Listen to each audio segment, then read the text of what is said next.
Hi, I'm back. Hi to Stacy. Stacy's already here, bringing that spirit. Look at that. And she has her Elon Musk photo. I think you put that on this weekend when we were watching the rally together. So that's cool. Hi. We're going to get started reading this book today. I don't think I'm going to stay on for too long. But I thought it'd be good to get into it.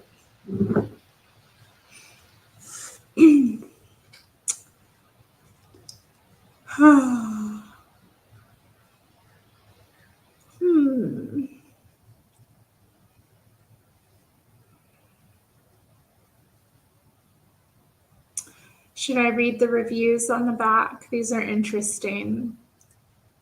Donald Trump is a deal maker. He is a deal maker the way lions are carnivores and water is wet. The Chicago Tribune. Fascinating, wholly absorbing, conveys Trump's larger-than-life demeanor so vibrantly that the reader's attention is instantly and fully claimed. Well, that's a pretty big statement. We'll see what we think.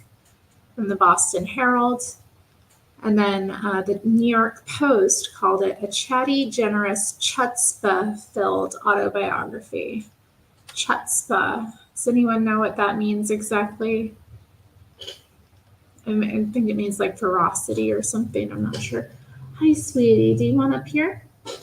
I'm being circled by the cat. Come on up. Come on up if you want. Don't...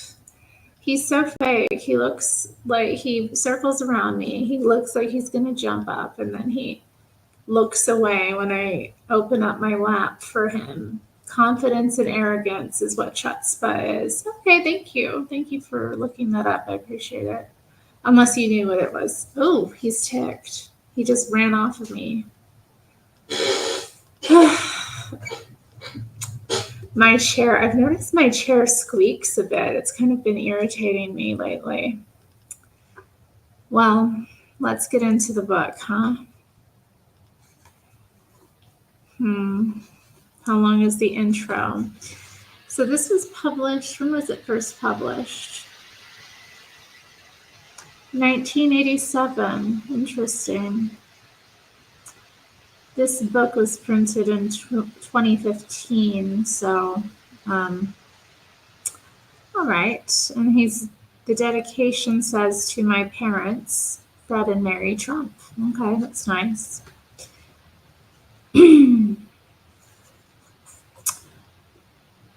Hello, D. John Paul. Welcome to the chat and stream. I hope you enjoy the reading of this book. Acknowledgements. I owe special thanks to several people who made it possible for me to complete this book in the face of my other responsibilities. Ivana Trump, my wonderful wife, and my 3 children were understanding about the many weekends that I spent working on the book. C. Newhouse first came to me and convinced me to do a book despite my initial reluctance.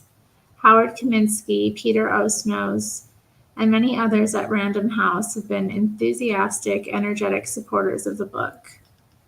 Tony Schwartz wishes to thank the many people who gave generously of their time, in particular Robert Trump, Der Scoot, Nick Ribis, Blanche Sprague, Norman Levine, Harvey Freeman, Tony Gleedman, Al Glasgow, John Barry, and Dan Cooper.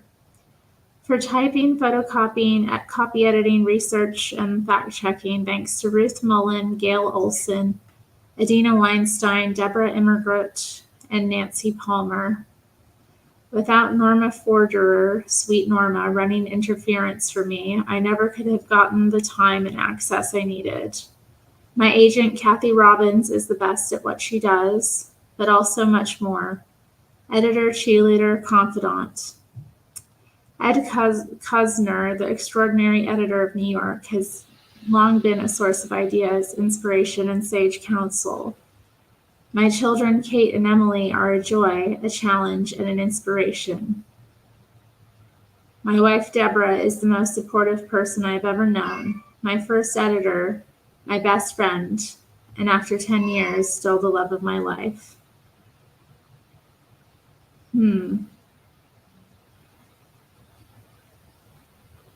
Wait, what? Who is Deborah? That's interesting.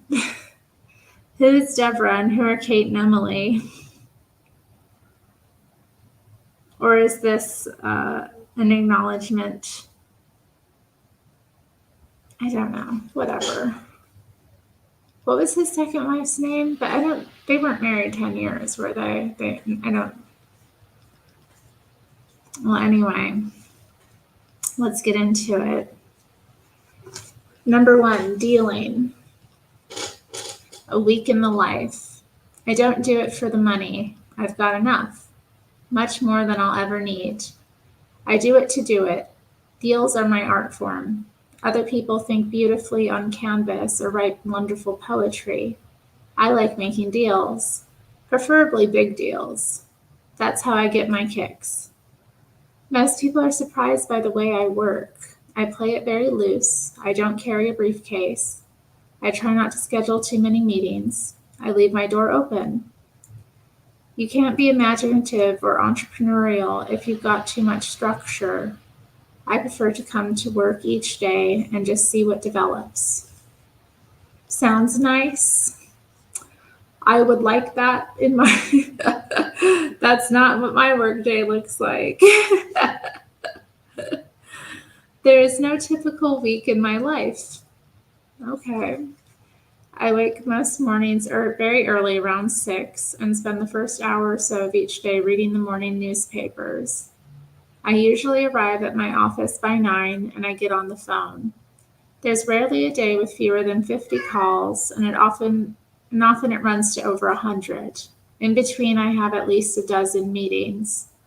The majority occur on the spur of the moment, and few of them last longer than 15 minutes. I rarely stop for lunch. I leave my office by 6:30, but I frequently make calls from home until midnight, all weekend long. It never stops, and I wouldn't have it any other way. I try to learn from the past, but I plan for the future by focusing exclusively on the present. That's where the fun is, and if it can't be fun, what's the point? Hello, Cecil. Good to see you this evening. 9 a.m. Monday, 9 a.m. My first call is to Alan Ace Greenberg on the trading floor of Bear Stearns, a major Wall Street investment banking firm. Alan is the CEO of Bear Stearns. He's been my investment banker for the past 5 years, and he's the best there is. I love how he champions people. He's always like, the best there is. If they're working for him, he always says they're the best there is. It's a lot to live up to. 2 weeks ago, we began buying stock in Holiday Inns. It was selling in the 50s. As of this morning, Alan tells me, I own just over 1 million shares, or slightly more than 4% of the company. The stock closed Friday at $65 a share, mostly, Alan says, because the word is out on the street that I've been a big buyer, and there's speculation I'm planning a run at the company.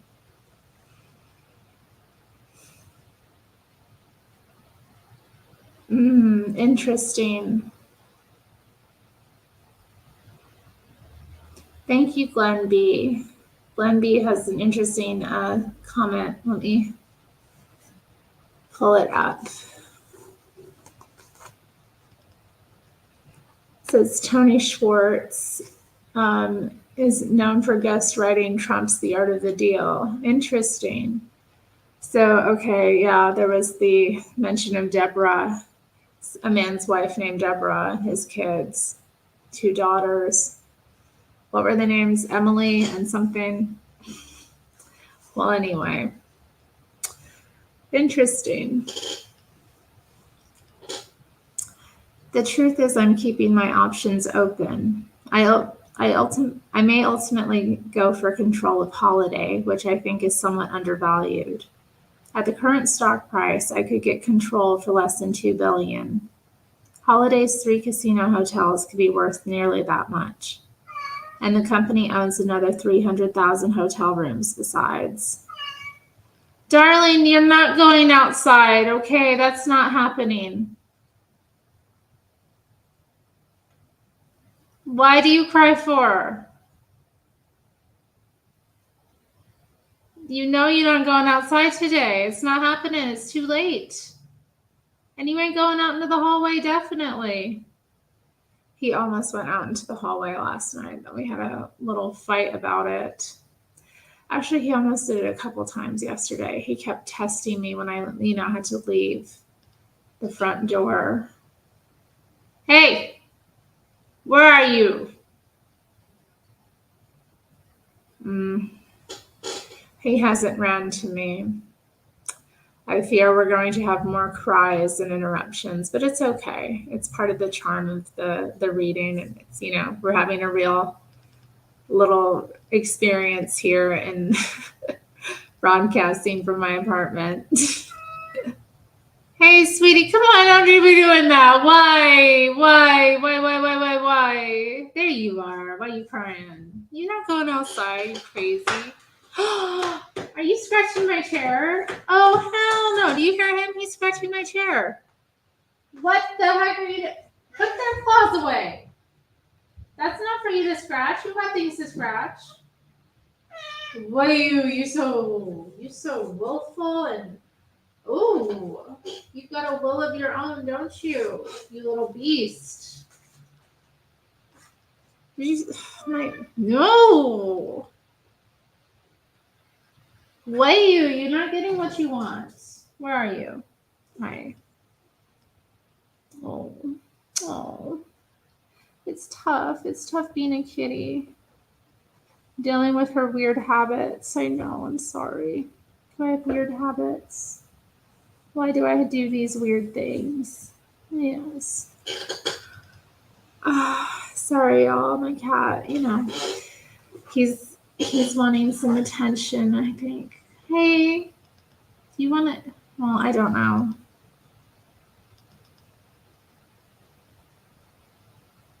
He seems a bit restless. It is tough being a kitty.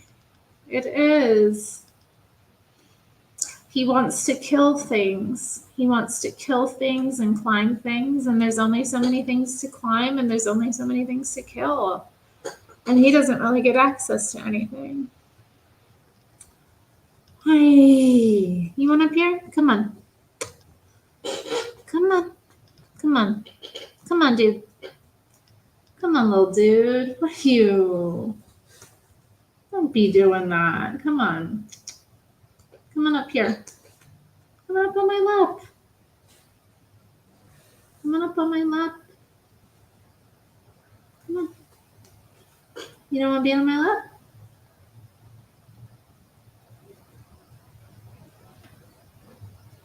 Okay, he's not interested. Okay, well, whatever. Okay. A second option, if the stock price goes high enough, is to sell my stake and take a very nice profit. If I did that today, I'd already be up about $7 million. The third possibility is that Holiday may eventually offer to buy back my shares at a premium simply to get rid of me. If the premium is big enough, I'll sell. In any case, I enjoy seeing the lengths to which bad managements go to preserve what they call their independence, which really just means their jobs. 9:30 a.m. Abraham Hirschfield calls me looking for advice. Abe is a successful real estate developer, but he wants to be a politician. Unfortunately for Abe, he is a far better developer than politician.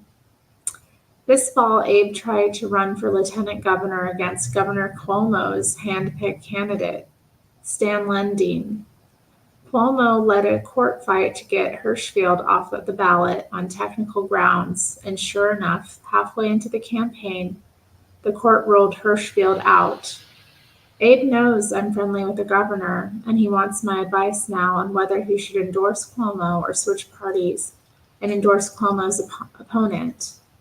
I tell him it's a no contest question. Stick with a winner, and a good guy at that. Stick with a winner. We set a meeting for Thursday. 10 a.m.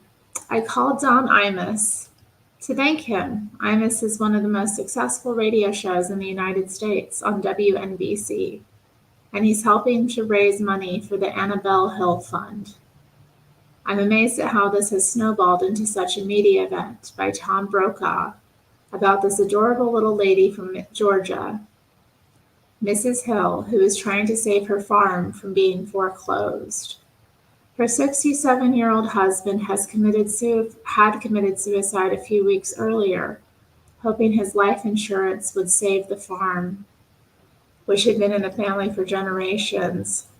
Oh my God, isn't that sad? I mean, oh God, but the insurance proceeds weren't nearly enough. It was a very sad situation, and I was moved. Here were people who'd worked very hard and honestly all their lives, only to see it all crumble before them. To me, it just seemed wrong.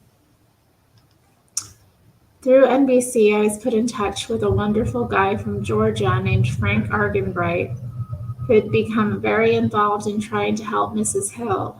Frank directed me to the bank that held Mrs. Hill's mortgage.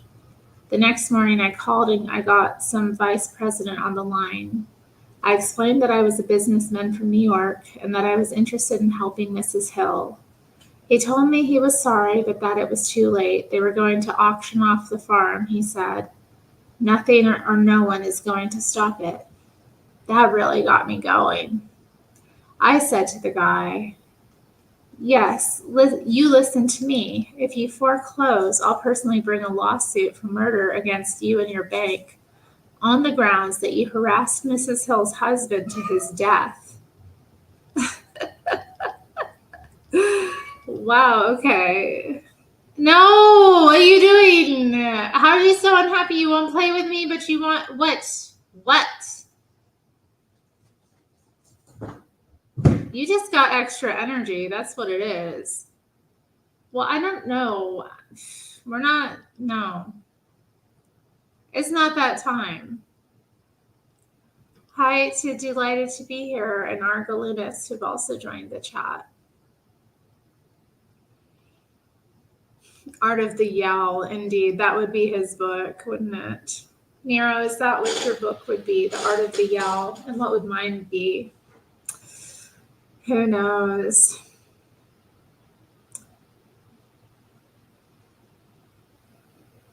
All of a sudden, the bank officer sounded very nervous, and he said he'd get right back to me.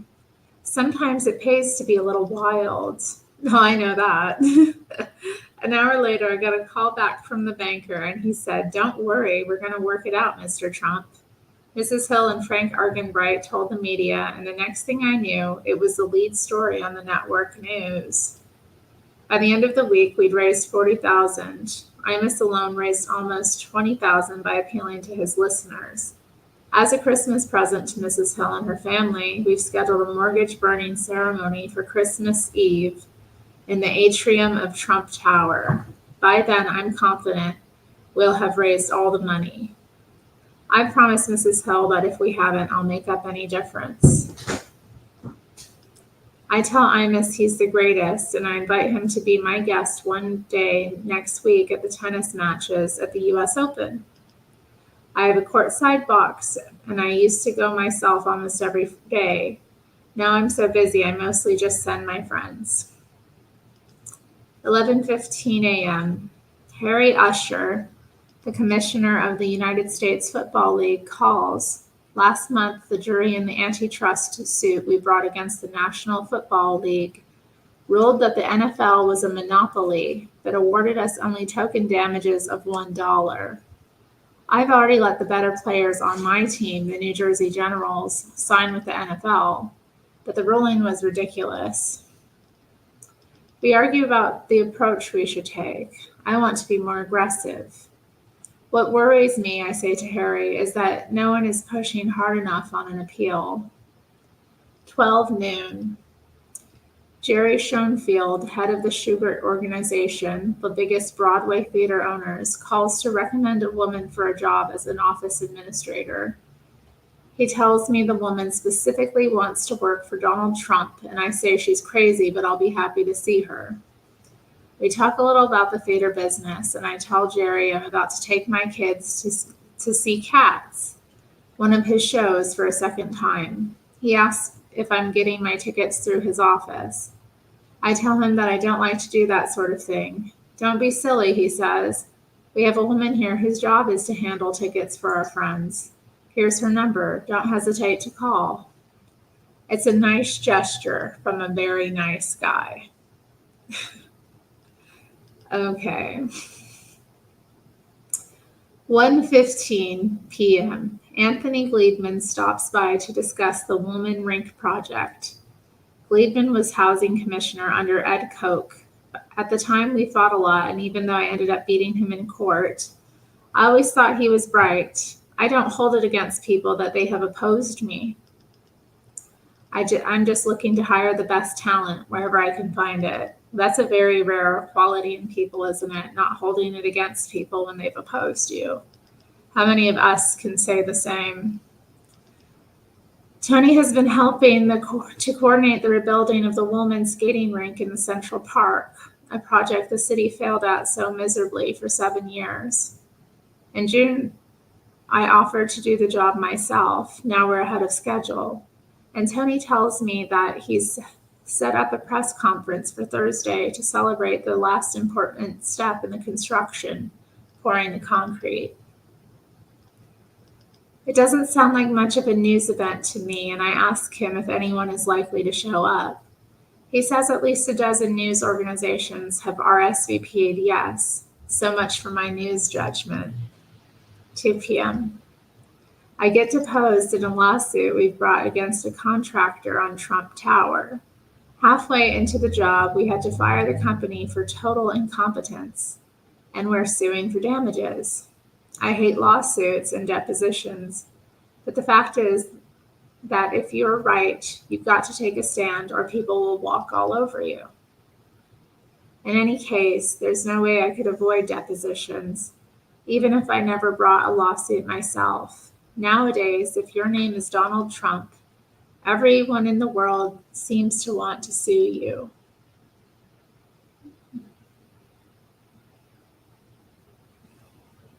Hello, Big Bad Mama. Hello, Matthew.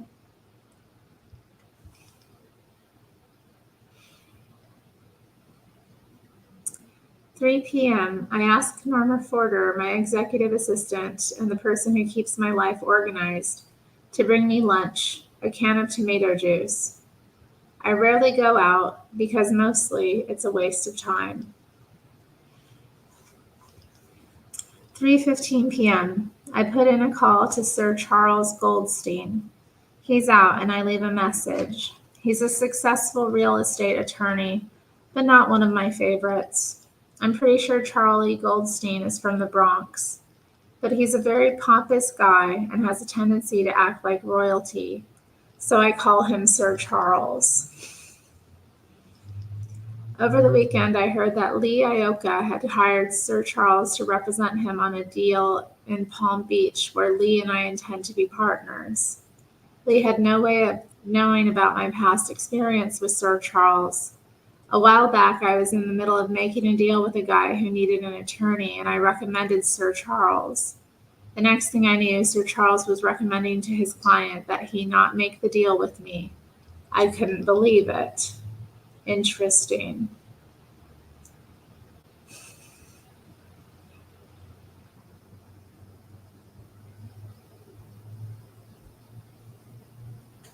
Oh my.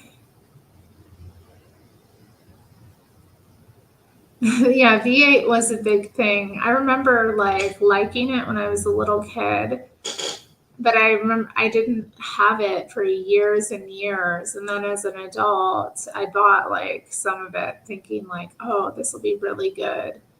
And I swear it was disgusting. The moment I took it, as it hit my tongue, I was so grossed out. I was like, how did I like this?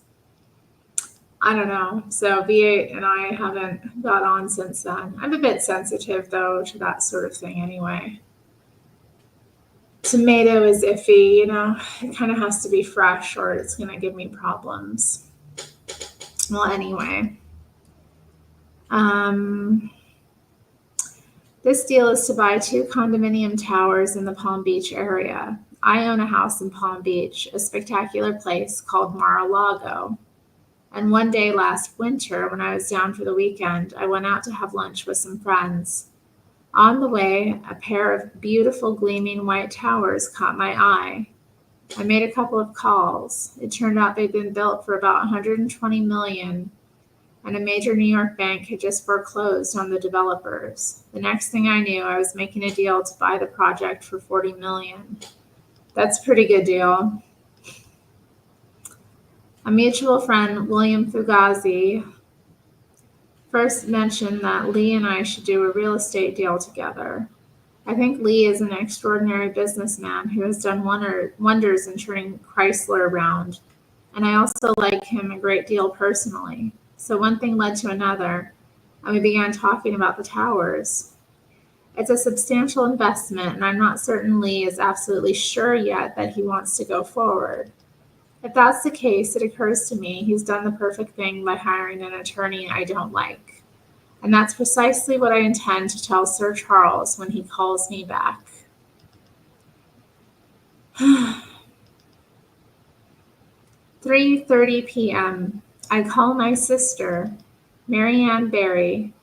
Her name is Marianne Barry. To discuss a recent decision in a lawsuit we are contesting in Atlantic City. Marianne is a federal court judge in New Jersey, and her husband, John, is a talented attorney I have used on many occasions. Can you believe they ruled against us? I ask her. Marianne is very smart, and she obviously knows a lot more about the law than I do, and she's as surprised as I am.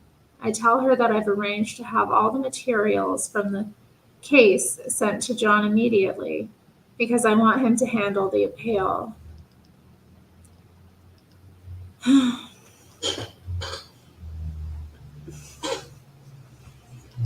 4 p.m. I go to our conference room to look at slides of potential Christmas decorations for the atrium in Trump Tower. A spectacular 6-story marble atrium has become one of the leading tourist attractions in New York City. More than 100,000 people a week come in from all over the world to see it and shop in it. And it's now a symbol of the Trump Organization. That's why I still get involved in details like what Christmas decorations we should use. I don't like most of what I'm shown. Finally, I see a huge and magnificent gold wreath for the entrance to the building and decide we should use just that. Sometimes, not often, but sometimes less is more. I've never stayed in a Trump Tower.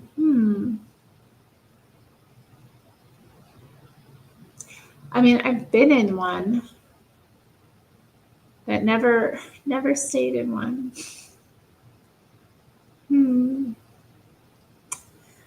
4:30 p.m. Nicholas Reeves, a New Jersey attorney who handled the licensing of both my Atlantic City casinos, calls to say he's about to leave for Sydney, Australia, to pursue a deal I'm considering. He tells me it's a 24-hour flight, and I tell him I'm very glad he's going instead of me. The deal, however, may be worth the trip. The government of New South Wales is in the midst of choosing a company to build and operate what they envision as the world's largest casino. How interesting.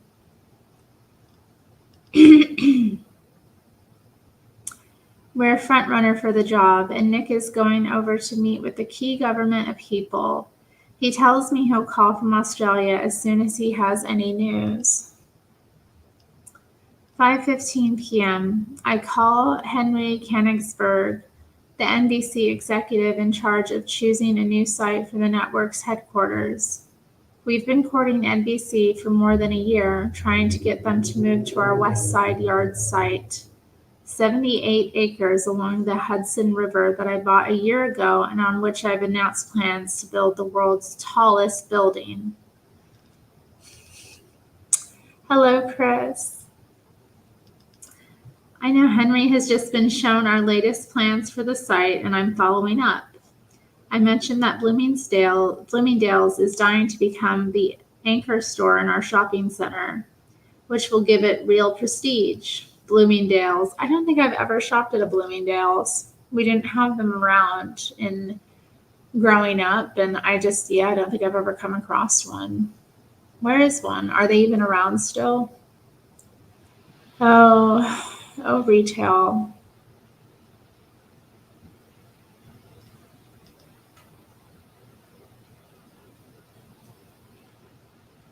I also tell him the city seems very excited about our latest plans. Then I say we expect to get our preliminary approvals in the next several months. Canningsburg seems enthusiastic. Before I get off, I also put in a plug for NBC's locating its offices in the world's tallest building. Think about it, I say. It's the ultimate symbol. 5:45 p.m. My 9-year-old son, Donnie, calls to ask when I'll be home. I always take calls from my kids, no matter what I'm doing. I have 2 others, Ivanka, 6, and Eric, 3. And as they get older, being a father gets easier. I adore them all, but I've never been great at playing with toy trucks and dolls. Now, though, Donnie is beginning to get interested in buildings and real estate and sports. And that's great. I tell Donnie I'll be home as soon as I can, but he insists on a time. Perhaps he's got my genes. The kid won't take no for an answer. 6:30 p.m. After several more calls, I leave the office and take the elevator upstairs to my apartment in the residential part of Trump Tower. Of course, I have a tendency to make a few more calls when I get home. Tuesday, 9 a.m. I call Ivan Boski. Boski is an arbitrator. Am I saying that right? Arbitrator.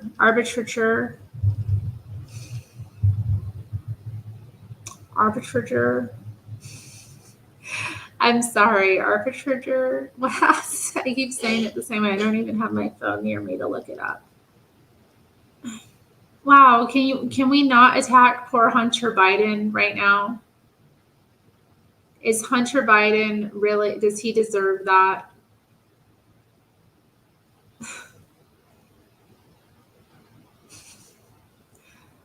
I don't know. Hunter. Poor Hunter.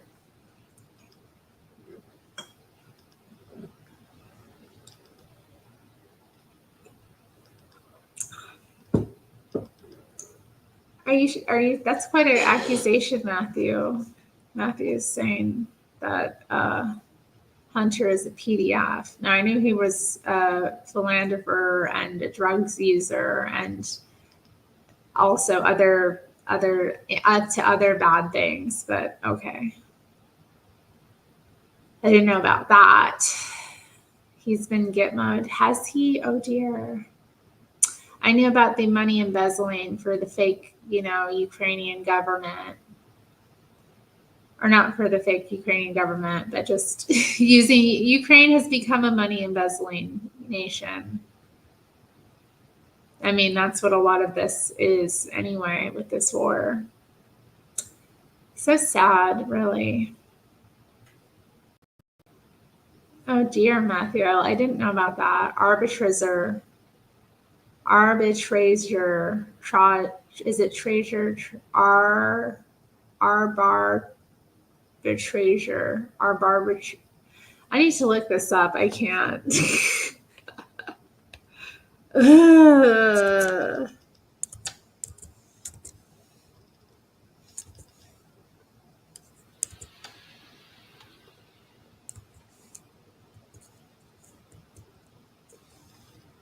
How is it spelled?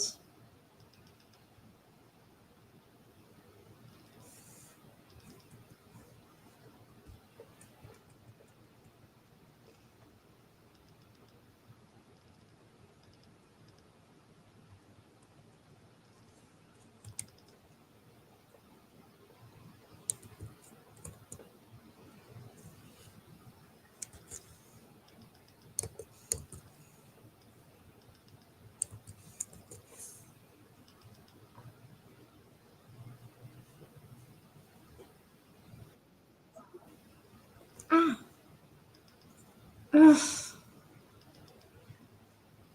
Still got. Ugh. Only problem with having the door open for the cat to go on the balcony is that bugs get in here. Ugh. And then I have to deal with them. Put on the late night cereal song. Are you having late night cereal? I don't think it's a good idea to have cereal late at night, guys. I don't even think we should be eating after a certain time of day. I'm okay, Chris, but let me just arbitrager. Let me just arbitrager. Okay, so he's an arbitrager. Ivan Boesky is an arbitrager, but he and his wife are also the majority owners of the Beverly Hills Hotel. And I've just read that he's decided to sell it. I have no idea when I call that just 2 weeks from now, Boesky will plead guilty to insider trading. Oh, wow. And that the real reason he's eager to sell the hotel is that he needs to raise cash fast. You're having golden grams. Nice. I'd be happy to know people's favorite cereals. Let me know what kind of cereal you usually snack on. Matthew says he's making a string bean, potato, and cheese soup. That sounds good. I bought a big 5-pound bag of potatoes. I need to cook those up. I think I'll make some roasted potatoes tomorrow. Have those bright and early, some roasted potatoes, and have them with breakfast. Cereals full of GMO goodness. Let me live, dude. I don't want to hear it. Not all. You can buy organic cereal. Rice Krispies is Chris's favorite. They're fun to eat. I like them too. And I like to just have them in the house because I like to make Rice Krispie treats. They're fun to make, and really easy. So having them around is good. I'm not really good at doing anything too exciting with making them. The last ones I made were way, way, way, way too sweet. I thought, okay, let me put some chocolate chips in them. But of course they melted and it was just this gooey, messy thing. And it made the consistency of the Rice Krispies not good. And I also used more marshmallow, thinking it would be, anyway, it was a mess. But yeah, next time we're going to make a normal batch. You can't be responsible with cereal, so you don't have it in the house. I mean, yeah, it is kind of a food like that. I know people who will just chow down on it like crazy. I'm pretty good about it, Occasionally I'll get one that's kind of fancy, but mostly I either have a plain cereal like Grape Nuts. That is my favorite one. I like to have it in the house. Or I'll get something recently I had some Cinnamon Toast Crunch, but that lasted me a few weeks, I can't really eat it consistently. It's I had the last of it today actually for breakfast. So, well, anyway.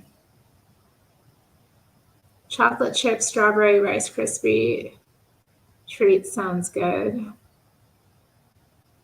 Mail me a Rice Krispie treat. Okay, if this next batch turns out okay. Okay, well, let's continue.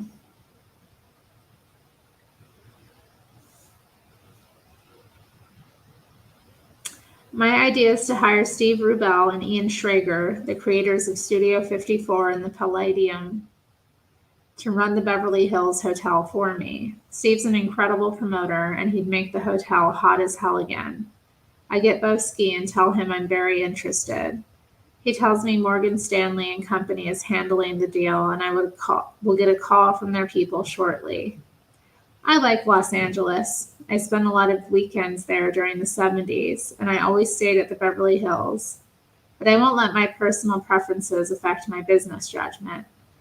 Much as I like the hotel, I'm interested in it only if I can get it for much better price than they're now asking. 9:30 a.m. Alan Greenberg calls. We bought another 100,000 shares of Holiday, and the stock is up another 1.5. Trading is very active. I tell Alan I've heard that the top guys at Holiday are in panic and that they're holding emergency meetings to discuss how to react to me. Alan says that he thinks Holiday will enact some kind of poison pill as a way of fending off any attempts I make at a hostile takeover. Our call lasts less than 2 minutes, and that's one thing I love about Alan. He never wastes time.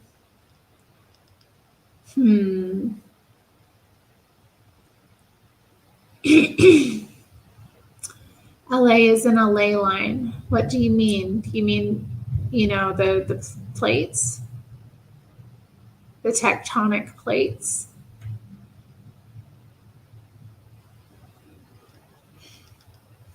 "10 a.m. I meet with the contractors in charge of building my 2,700 space parking garage. 2,700 space parking garage and transportation center across the street from Trump Plaza on the boardwalk in Atlantic City. It's a $30 million job, and they're here to give me a progress report. They tell me we're on a schedule and under budget. The garage will be ready in time for Memorial Day. 1987, the biggest weekend of the year in Atlantic City, and it's going to increase our business enormously. Right now we're doing very well with virtually no parking. The new lot is located at the end of the main road leading to the boardwalk, and it's connected by a walkway to our casino. Anyone who parks in the garage funnels directly into our facility." I've never been to Atlantic City. It sounds like some place to visit at some point. My aunt went there a couple years ago and won some money. I remember her telling me about her trip, the kind of fun of that. Although, I don't know, I'm not into gambling so much, but I do find those places tend to just, be fun. Lots going on.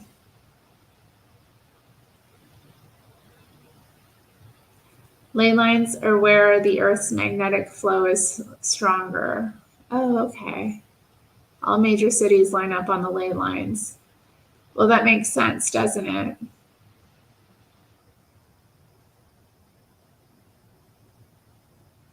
And yeah, I mean, if you just look at the West Coast, that's pretty much the case. The I-5, highway runs like from north to south, and you're like hitting every major city on the West Coast.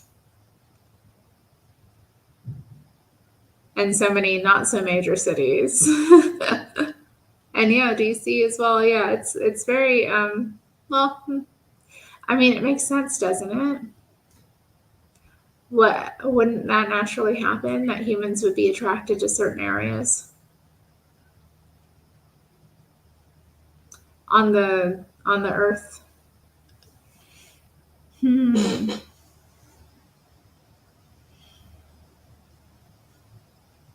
Let's see. 11 a.m. I meet with a top New York banker at my office. He's come to try to solicit business, and we have a general talk about deals I'm considering. It's funny what's happened. Bankers now come to me to ask if I might be interested in borrowing their money. They know a safe bet. Interesting. 12:15 p.m. Norma comes in and tells me that we have to switch to Woolman Rink press conference from Thursday to Wednesday. Henry Stern, the New York City Parks Commissioner, has a conflict. On Thursday, he is also scheduled to dedicate a new Central Park playground on the Upper West Side, underwritten by Diana Ross, the singer. The problem is that there's no way we can move our concrete pouring, which was why we called the press conference in the first place. But what the hell, I'll wing it and things will work out. I'm reluctant to give Henry a hard time. Last week, my security force refused to let him into Woolman without my written permission.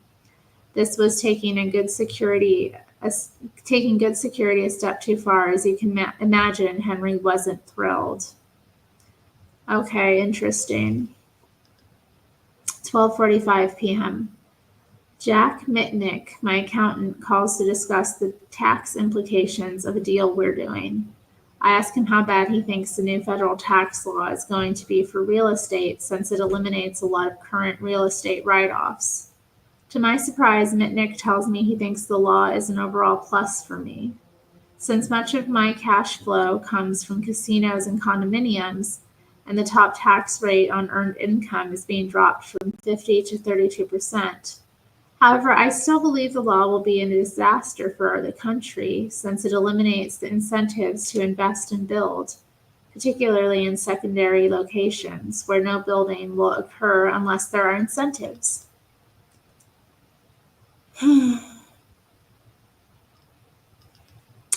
1:30 p.m. I tell Norma to call John Danforth, the Republican senator from Missouri. I don't know Danforth personally, but he's one of the few senators who fought hard against the new tax bill. It's probably too late, but I just want to congratulate him on having the courage of his convictions, even though it might cost him politically. Danforth isn't in, but his secretary says he'll call back. 1:45, Norma sees an opening between calls, and she comes in to ask me about several invitations. Dave Winfield, the New York Yankee outfielder, has asked me to be the chairman of a dinner to benefit his foundation, which fights drug abuse. I'm already chairing 2 dinners this month, one for the United Cerebral Palsy and the other for the Police Athletic League. I don't kid myself about why I'm asked to speak at a chair so many events. It's not because I'm such a great guy. The reason is that the people who run charities know that I've got wealthy friends and can get them to buy tables. I understand the game, and while I don't like to play it, there is no graceful way out. However, I've already hit up my friends twice this month, and there's only so many times you can ask people to donate $10,000 for a table. I tell Norma to turn Winfield down with regrets. Aw. The other invitation is from Young Presidents Organization, asking me to speak at a dinner they're having. YPO admits businessmen under the age of 40 who are chief executives of their companies. I turned 40 2 months ago, so in their eyes, I guess I now qualify as an elder statesman. Norma also asks me about a half dozen party invitations. I say yes to 2. One is being given by Alice Mason, the real estate broker who has managed to turn herself into a major socialite by getting the hottest people to come to her parties. The other is a reception for 2 wonderful people, Barbara Walters of ABC and Merv Aldelson, the head of Lorimar Telepictures, who were married a few months ago in California. Wow, Barbara Walters, y'all. Lorimar. Okay, so she was married to Merv Adelson, the head of Lorimar Telepictures. I don't know about their marriage. Interesting. And he says they're very nice people. I just know her from The View. I mean, I would see her on TV interviewing people a lot. Yeah, I guess in the 90s. And then she went on to The View, which I don't know.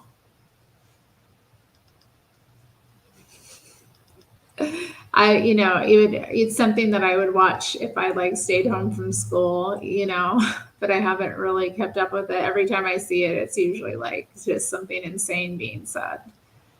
Well, anyway, frankly, I'm not too big on parties because I can't stand small talk. No, same. Unfortunately, they're part of doing business, so I find myself going to more than I'd like, and then trying hard to leave early. A few, fortunately, I enjoy, but more often I will accept an invitation many months in advance, thinking the date is so far off that it will never arrive. When it does, I get mad at myself for having accepted in the first place. and by then it's usually too late to pull out. 2 p.m. I get an idea and call from Alan Greenberg again.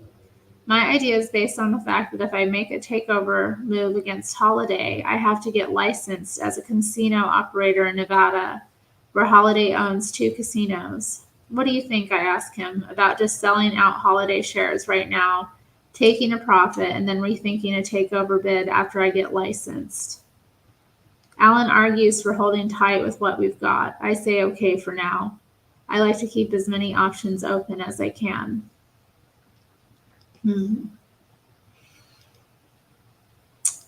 2:15 p.m. John Danforth calls back. We have a nice talk, and I tell him to keep up the good work.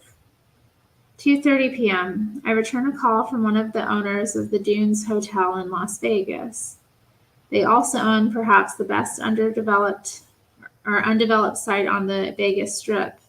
For the right price, I'd consider buying it. I like the casino business. I like the scale, which is huge. I like the glamour, and most of all, I like the cash flow. If you know what you're doing and you run your operation reasonably well, you can make a very nice profit.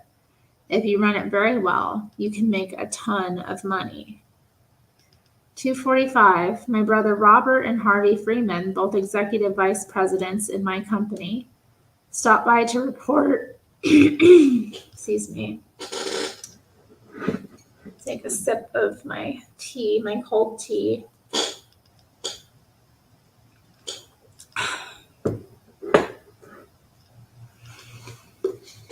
Should adjust as well. Y'all liking the book? Okay. They stopped by to report on a meeting they've had that day with Con Edison and executives from NBC about the West Side Yards project. Con Ed has a large smokestack on the southern end of the site, and the meeting was to discuss whether the fumes from the stack would dissipate as effectively if a large building goes up adjacent to it. Robert, who is 2 years younger than I am, is soft-spoken and easygoing, but he's very talented and effective. I think it must be hard to have me for a brother, but he's never said anything about it, and we're very close. He is definitely the only guy in my life whom I ever call honey. Interesting. Robert gets along with almost everyone, which is great for me, since I sometimes have to be the bad guy. Harvey is a different type, no nonsense, not too big on laughs, but he's got an absolutely brilliant analytic mind. The Con Ed people, I'm happy to hear, told the NBC executives that there is no reason to believe the presence of the NBC building will affect the smokestack. Unfortunately, Con Ed won't be the last word. Before we can get our approvals, we'll have to get an independent environmental impact statement. 3:15 p.m. I call Herbert Sturz of the City Planning Commission, which will be the first city agency to approve or disapprove our latest plan for the West Side Yards. Sturz and his people are scheduled to have a preliminary look on Friday. He isn't in, so I leave a message with his secretary. I just say I'm looking forward to seeing him Friday morning. 3:20 p.m. Gerald Strager calls. Jerry is a top attorney at Dreyer and Traub, one of the best real estate firms in the country, and he's handled nearly every one of my major deals since I bought the Commodore Hotel back in 1974. Jerry is more than an attorney. He is an absolute business machine, and he can see through the essence of the deal as fast as anyone I know. We talk about the Holiday Inn's situation and several other deals that are in various stages. Like Alan Greenberg, Schrager isn't big on wasting time. We cover a half dozen subjects in less than 10 minutes.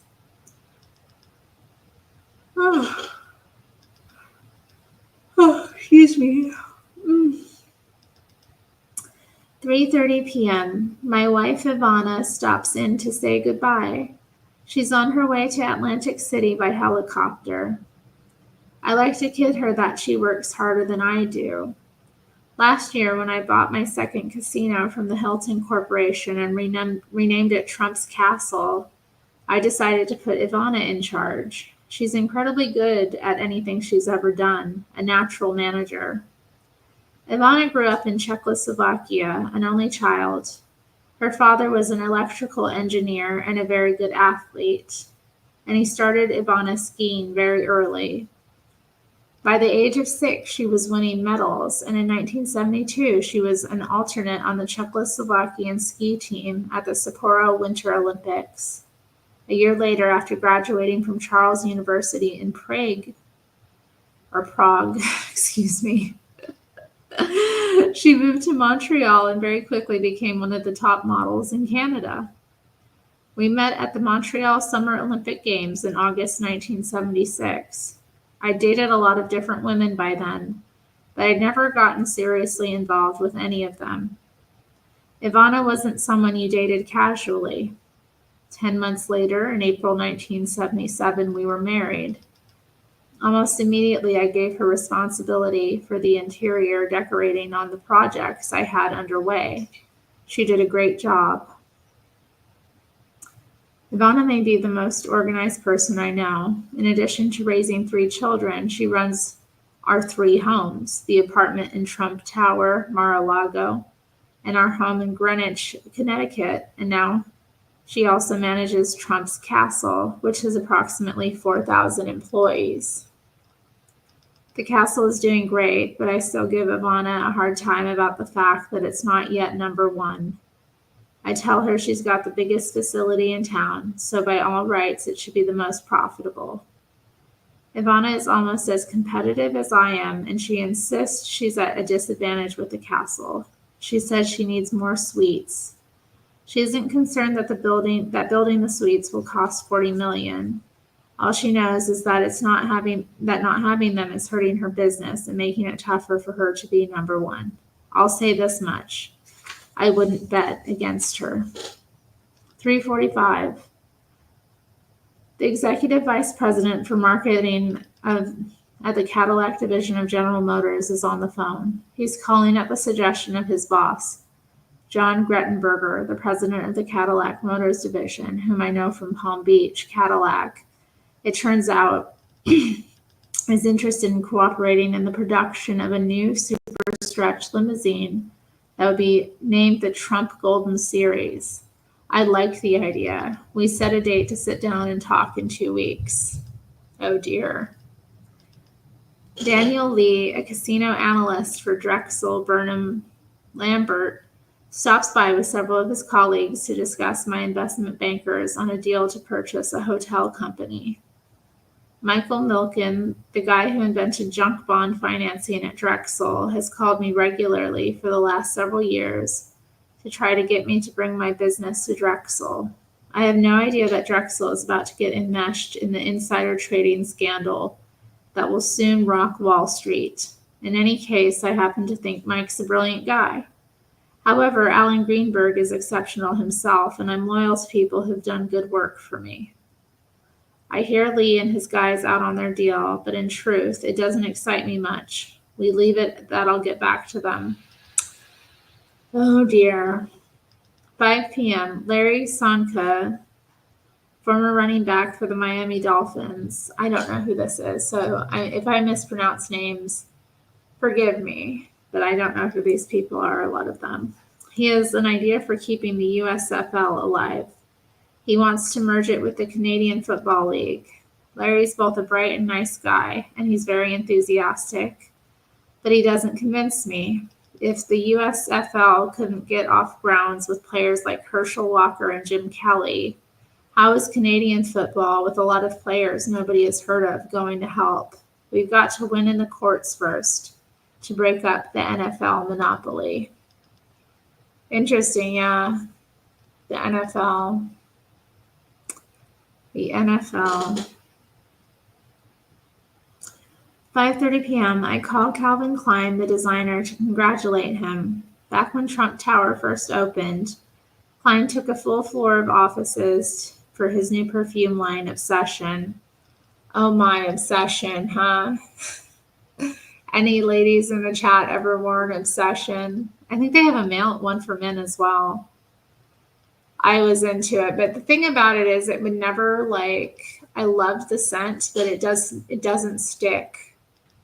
It doesn't stay. It doesn't have staying power, which is irritating. I mean, it's fine if you have a big enough purse and you can keep a tiny bottle in it, but who wants to be spritzing themselves again and again throughout the day? I don't like that. Well, anyway, especially with those kind of scents as well, the kind of, woodsy, spicier scents. It's just, yeah, you want them to kind of have a stickiness to them. Well, anyway.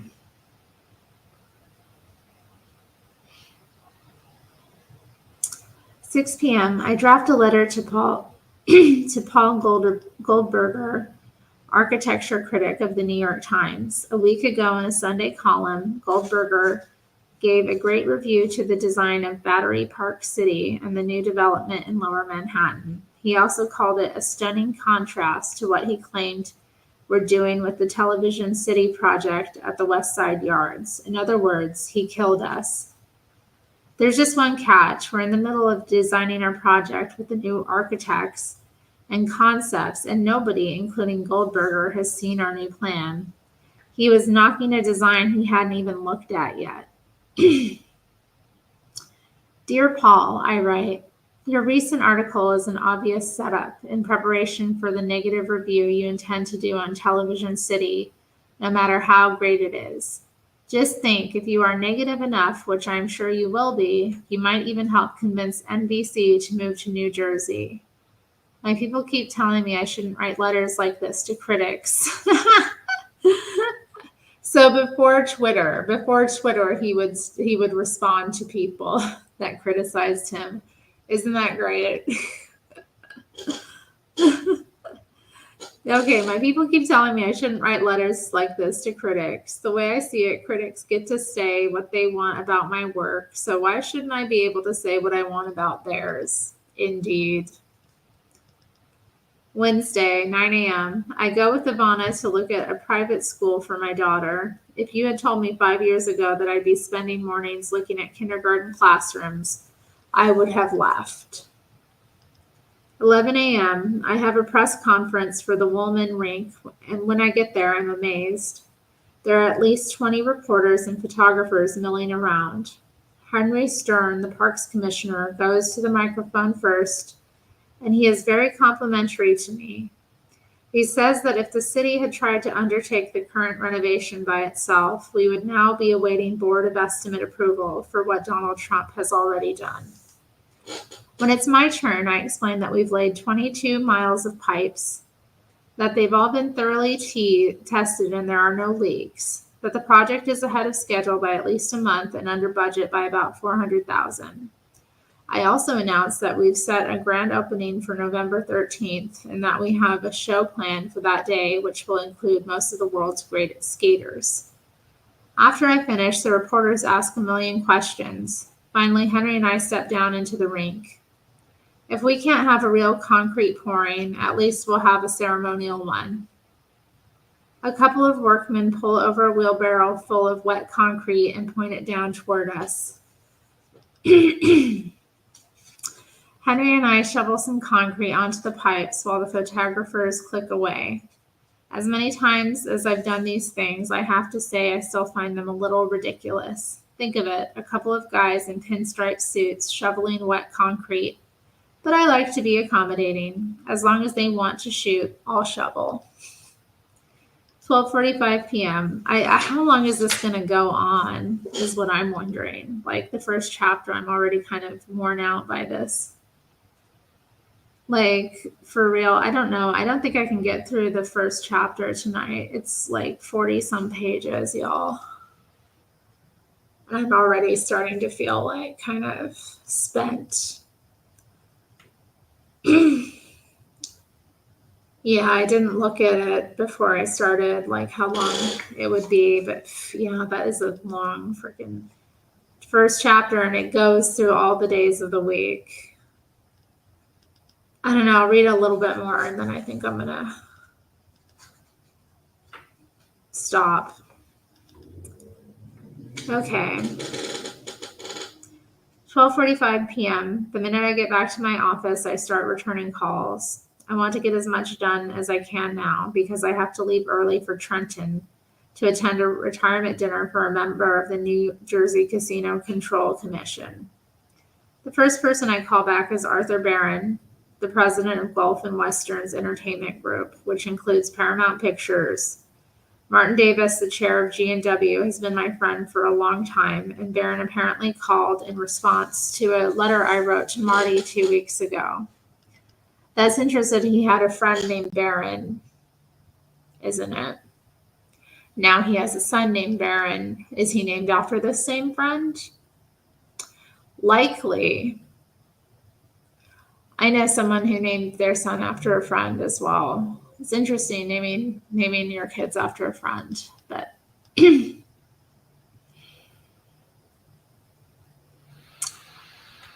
okay. In the letter, I explained to Marty that I'd recently purchased a fantastic site and was in the midst of designing a building with 8 motion picture theaters at its base, and I wondered if he might be interested in making a deal for them. As you are aware, I wrote, there's no one I would rather do business with than Marty Davis. This happened to be true, for Martin Davis is a truly talented man, but there are also a dozen other companies who would kill to have 8 theaters in a top location.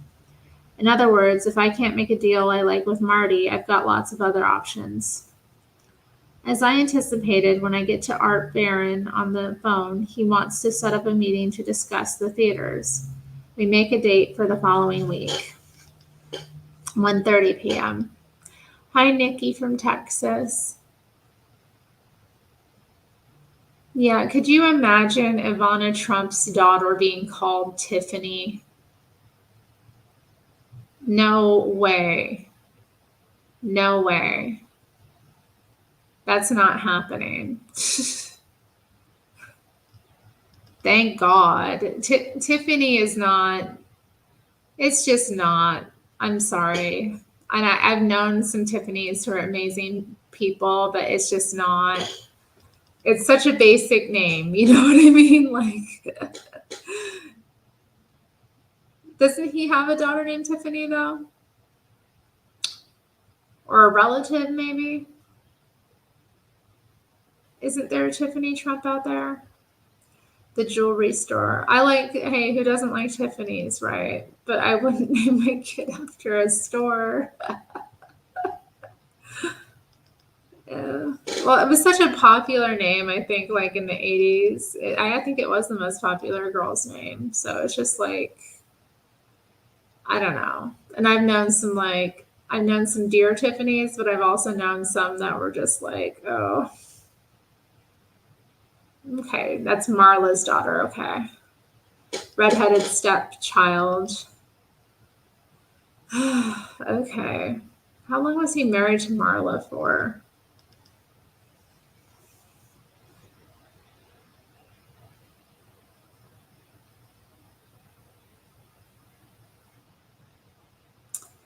Okay, 1:30 p.m. I return a call from Arthur Sonnenblick, one of the city's leading brokers. 3 weeks ago, Arthur called to say he had some foreign clients who were interested in buying the West Side yards. He wouldn't tell me their names, but he said they were serious people and they were prepared to make me a very substantial offer for the site. Far more than the $100 million I paid a year ago. I didn't get too excited. On the contrary, I say to Arthur, the bid sounds low. If you can get them higher, I might be interested. Now Arthur's calling to give me a status report. The truth is, I really don't want to sell the yards at any price. To me, those 100 acres overlooking the Hudson River are the best underdeveloped real estate site in the world. On the other hand, I don't want to rule out anything.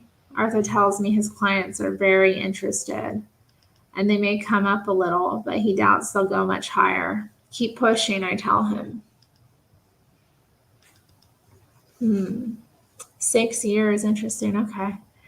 2 p.m. The contractor who's building my pool at Mar-a-Lago is on the phone. I'm busy, but I take the call anyway. We're going to great lengths to build a pool in keeping with the original design of the house, and I want to make sure every detail is right. Buying Mar-a-Lago was a great deal, even though I bought it to live in, not as a real estate investment. Mar-a-Lago was built in the early 1920s by Marjorie Merriweather Post, the heiress to the Post cereal fortune, and at the time, Mrs. Edward F. Hutton. Set on 20 acres that face both the Atlantic Ocean and Lake Worth, this house took 4 years to build and has 118 rooms. 3 boatloads of Dorian stone were bought from Italy for the exterior walls, and 36,000 Spanish tiles dating back to the 15th century were used on the exterior and the interior. When Mrs. Post died, she gave the house to the federal government to use as a presidential retreat. The government eventually gave the house back to the Post Foundation, and the foundation put it up for sale at an asking price of $25 million. I first looked at Mar-a-Lago while vacationing in Palm Beach in 1982. I almost immediately put a bid in of $15 million, and it was promptly rejected. Over the next few years, the foundation signed contracts with several other buyers at higher prices than I'd offered, but only to have them fall through before closing. Each time that happened, I put in another bid, but always at a lower sum than before. Wow, okay. Finally, in late 1985, I put in a cash offer of $5 million, plus another $3 million for the furnishings in the house. Apparently, the foundation was tired of broken deals. They accepted my offer, and we closed 1 month later. The day the deal was announced, the Palm Beach Daily News ran a huge front-page story with the headline, "Mar-a-Lago's bargain price rocks community." That's pretty amazing. They wanted $25 million. He ended up paying $5 million or $8 million. Not bad.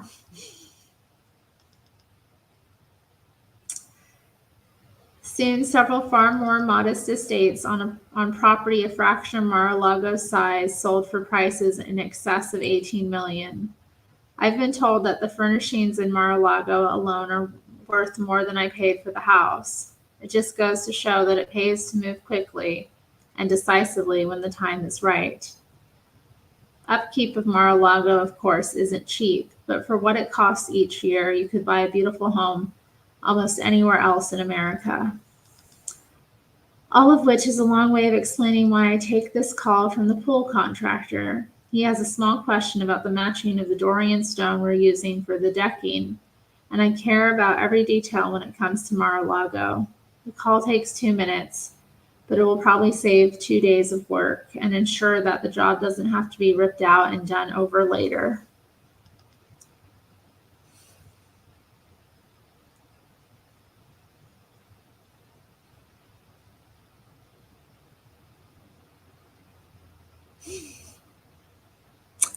Oh my.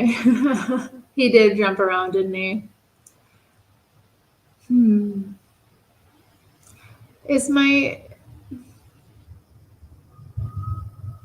Yes, hopefully everybody's being made healthy again. 2:30 p.m. A prominent businessman who does a lot of business with the Soviet Union calls to keep me posted on a construction project I'm interested in or undertaking in Moscow. The idea got off the ground after I sat next to the Soviet ambassador, Yuri Dubinin, at a luncheon held by Leonard Lauder, a great businessman who is the son of Estee Lauder. Dubinin's daughter, it turned out, had read about Trump Tower and knew all about it. One thing led to another, and now I'm talking about building a large luxury hotel across the street from the Kremlin in partnership with the Soviet government. They have asked me to go to Moscow in July. I remember seeing photos from that trip too. 3 p.m. Robert stops in and we talk about several issues relating to NBC and the West Side Yards.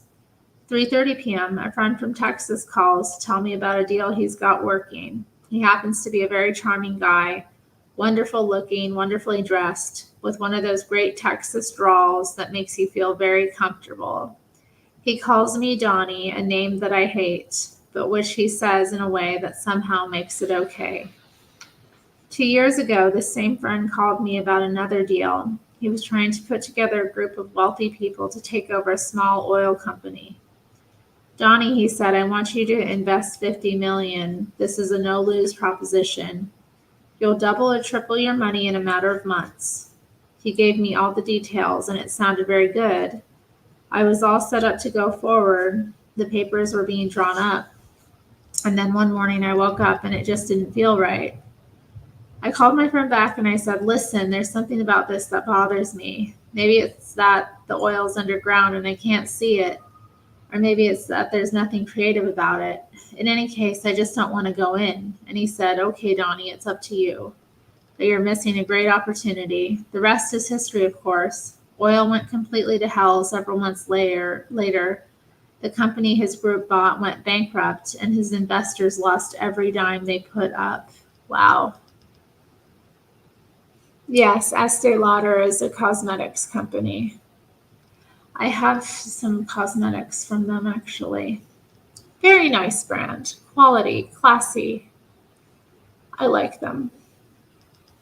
Not everything, but they have some nice stuff.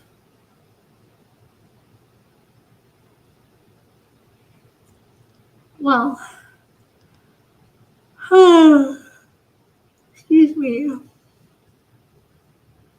That experience taught me a few things. One is to listen to your gut no matter how good something sounds on paper.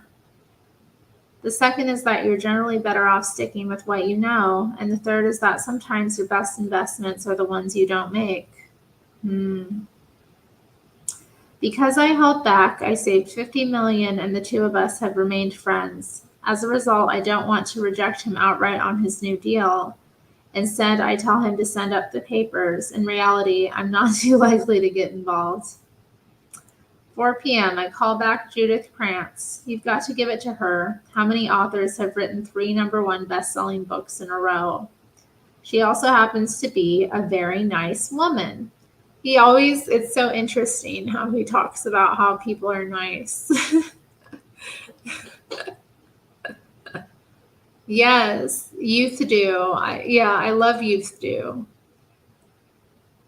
That Youth Dew perfume, iconic bottle, iconic scent. Love my old lady perfume. Yeah, I do too, Stacy. I like that too. And that he advises other people to do it as well. Trump Tower is the setting for her latest novel, I'll Take Manhattan, and I'm a character in the book. At Judy's request, I agreed to play the role myself in a scene from the miniseries based on her book and filmed at Trump Tower. Oh, how fun. Now Judy is calling to say that the scene with Valerie Bertinelli came off well. I'm happy to hear it, although I'm not about to quit my day job. Still, I figure it's not a bad way to promote Trump Tower on national television in a miniseries that runs during sweeps week and is virtually guaranteed to get huge national ratings. 4:30 p.m. My last call is to Paul Hallingby, a partner at Bear Stearns, who handled the $550 million in bond issues we did successfully for our 2 casinos in Atlantic City during 1985. Now we're talking about setting up something called the Trump Fund, through which we'd buy distressed and foreclosed real estate, particularly in the Southwest, at bargain basement prices. Hallingby tells me that he's putting together a prospectus and that he's confident we'll easily be able to raise $500 million in a public offering. What I like about the deal is that I'd retain a large equity position in any purchase we made, but I wouldn't be at any personal risk.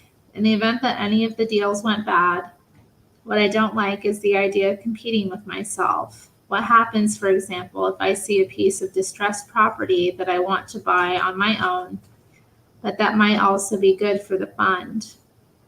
In any case, I'll look for the prospectus. 5 p.m. I'm driven to the 60th Street heliport in time to catch a helicopter and be in Trenton for cocktails at 5:30 p.m. What a day. What a life, huh? Well, y'all, I can't keep going tonight. I do need to wrap it up here. I'm unfortunately not going to be able to finish the chapter, like I said. But we will do it soon, so nothing to worry about. Fun reading. But it is a bit exhausting going through his days, I have to say. I'm kind of like, oof. Then he does this, then he does this, then he does this. It's just so much. Yeah, but fun. Yeah, y'all, I hope everybody has a good night. Have a little bit of water here. I'm going to have.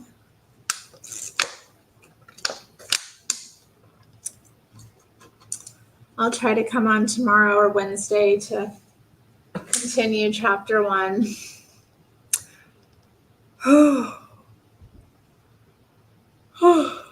Excuse me, y'all. All right. Good night, everybody. Thanks for being here.